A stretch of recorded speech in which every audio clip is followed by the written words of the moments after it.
जय गुरु स्टूडेंट, मैं डॉक्टर अमृता दत्ता।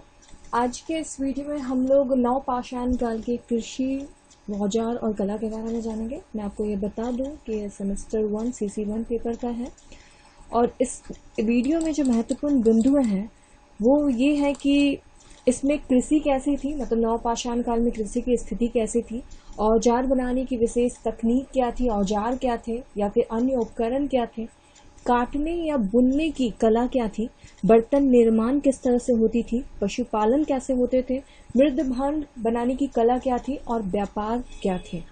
तो नवपाषाण काल में अक्सर अगर सवाल में आता है तो अक्सर ये सवाल आता है कि नवपाषाण काल की सामाजिक और आर्थिक स्थिति कैसी थी। तो आर्थिक स्थिति में जो उसकी कृषि व्यवस्था थी वो बहुत नवीन थी, यानी कि वो शुरू ही हो रही थी उस टाइम कि कृषि का व्यवहार किस तरह से करना है अपने जीवन यापन में। तो चलिए इस वीडियो में हम लोग देखते हैं कि नवपाषाण काल की कृषि की स्थिति कैसी थी। तो नवपाषाण काल में सर्वाधिक क्रांतिकारी परिवर्तन कृषि की शुरुआत हुई। इससे पहले कृषि की शुरुआत नहीं हुई थी। इस काल में मानव ने मिट्टी से बीज डालकर फसल उगाने शुरू कर दी। मानव ने इस काल में गेहूं और जौ की खेती के अतिरिक्त चावल, बाजरे और अन्य यानी कि मक्की की भी प्रमाण मिलते हैं। इसके अतिरिक्त पिस्ता, जैतून, अंजीर, ताड़ और सेब इत्यादि फलों का प्रमाण भी इसी काल में प्रारंभ हो गया था। कपास की खेती के भी प्रमाण इस काल में मिलने शुरू हो गए थे। इस काल में सिंचाई व्यवस्था की शुरुआत भी हो गई थी। इस काल में ही कृषि के लिए उपयुक्त फसलें और उनके अनुरूप कृषि के तरीके ही नहीं बल्कि भूमि की खुदाई के लिए भी फसलों की कटाई, संग्रह तथा अनाज पीसने के लिए सिलबट्टे तथा भोजन बनाने के लिए विशेष औजार, बर्तन तथा तकनीक प्रयोग में लाई गई थी। हड्डी के बने उपकरणों का भी प्रयोग इस काल में हो चुका था, जैसे मछली पकड़ने का कांटा इत्यादि। अनाज की अगली फसल यानी कि अनाज की जो फसलें हैं वो पकने और भंडारण किए जाने के भी प्रमाण यहाँ से मिलते हैं। अन्न भंडारण यानी बर्तनों में किया जाता था। मिस्र और मेसोपोटामिया के कुछ स्थलों में प्राप्त बर्तनों में लगी हुई चीजों के रासायनिक परीक्षण से ये पता चलता है कि यहाँ पर बियर के रूप में जौ का पेय बनाना भी इस काल के मानव के रूप में जौ की कर यानी कि पेय बनाने की भी ये एक ऐसी काल थी जिसमें मानव ने सीखने को मिला। औजार बनाने की विशेष तकनीक थी, जैसे कि नवपाषाण के मानव का बौद्धिक स्तर पूर्व पाषाण काल के स्तर से काफी विकसित हो गया था। इस समय जो औजार बने उनके बनाने में एक विशेष तकनीक अपनाई गई थी। साथ ही साथ उन्हें घिसकर और पॉलिश करके बनाया जाता था।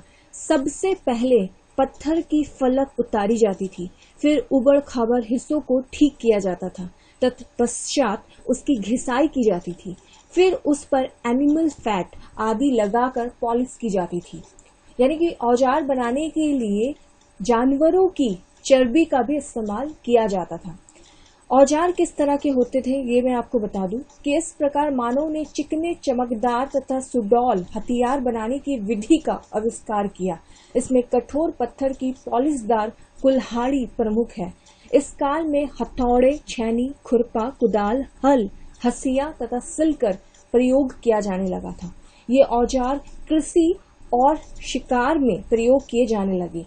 कम और ज्यादा मात्रा में प्रत्येक साइट में से ये प्रमाण मिले हैं कि भूमि खोदने के लिए सामान्यतः नुकीली छड़ी जिसके सिरे पर सुराख करके पत्थर लगा होता था का प्रयोग होता था, परंतु अधिकतर अफ्रीकी कबीले जमीन को खोदने में हल का प्रयोग करते थे।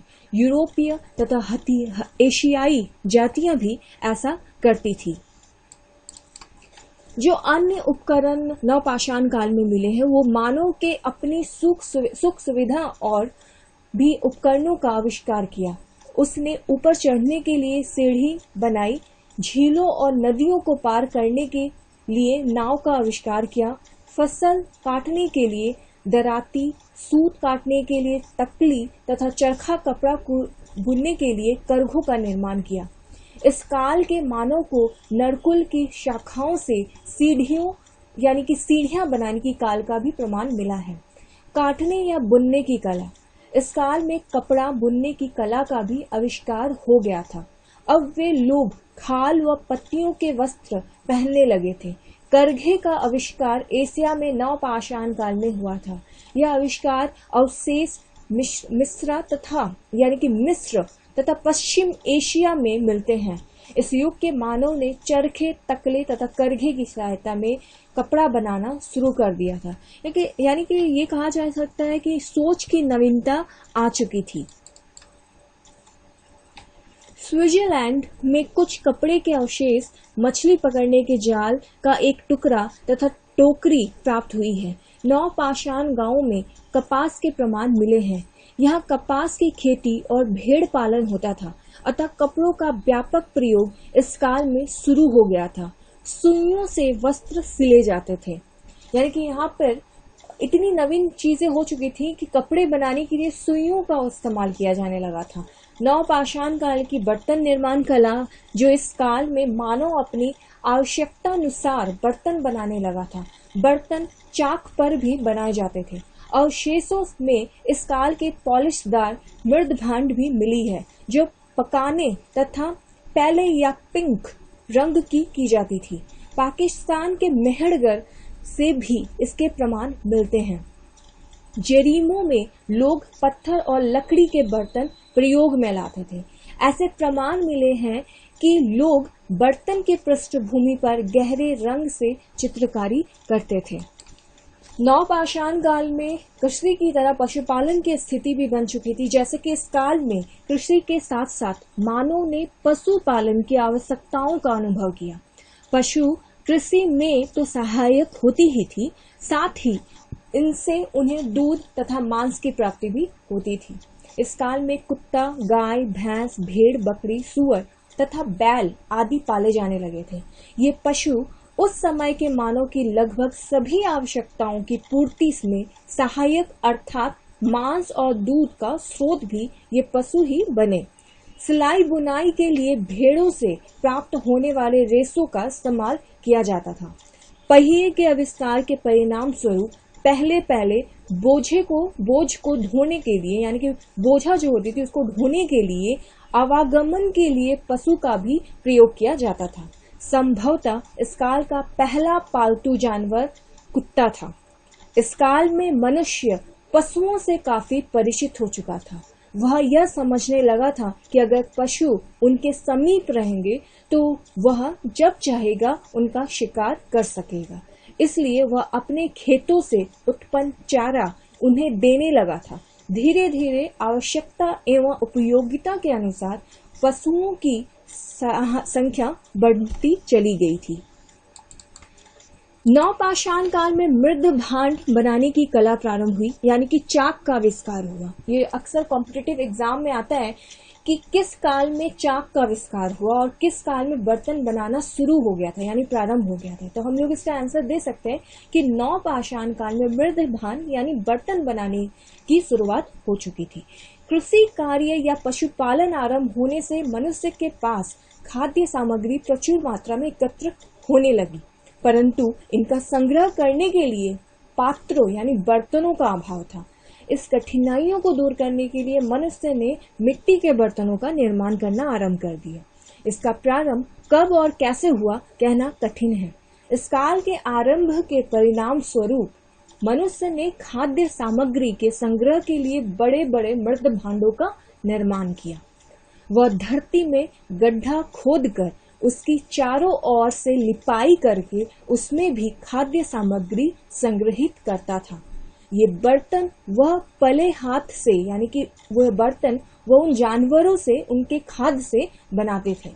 बाद में चाक पर विभिन्न आकार के बर्तनों का निर्माण करना शुरू कर दिया गया। नवपाषाण काल का व्यापार को अगर देखा जाए तो ऐसा लगता है कि नवपाषाण कालीन गांव आत्मनिर्भर थे। अपनी आवश्यकता की पूर्ति वे स्थानीय क्षेत्रों से ही पूरी कर लेते थे, किंतु शायद कोई भी नवपाषाण समुदाय पूर्णतः आत्मनिर्भर नहीं था। आरंभिक नवपाषाण गांव और कब्रों में ऐसा सामान मिला है जो दूरस्थ स्थानों से आया या वहां के सीप जैसे कि भूमध्य सागर या लाल सागर से लाई गई थी, जिन्हें फायम अपने गले के हारों में लगाते थे। अच्छी किस्म का काटने और पत्थर के हारों में लगाते थे। अच्छी किस्म के पत्थर, बढ़िया किस्म का चकमक पत्थर आदि दूर दूर से लाए जाते थे। यातायात के साधनों के विकास ने व्यापार में प्रोत्साहित किया। व्यापार वस्तु विनिमय पद्धति पर आधारित था। इस प्रकार हम देखते हैं कि नवपाषाणकालीन समुदाय की आत्मनिर्भरता वास्तविक नहीं थी। तो हम ये जान सकते हैं कि नवपाषाण काल में स्थिति स्ट्रांग होने लगी थी, यानी कि बहुत सारी चीजों की शुरुआत नवपाषाण काल से ही हुई थी, वरन वो कृषि हो, पशुपालन हो, मृद भांड यानी बर्तन बनाने की स्थिति हो, साथ ही साथ व्यापार भी विनिमय पद्धति से था। इसका मतलब ये है कि अगर आप चावल लेना चाहते हैं तो सब्जी आपको देना पड़ता है, तो इस तरह से फल देना पड़ेगा जब आपको किसी और अन्य सामग्री को उनसे लेना हो। तो विनिमय सामानों से ही होता था और नवपाषाण काल से ही यह स्थिति संभव हो चुकी थी।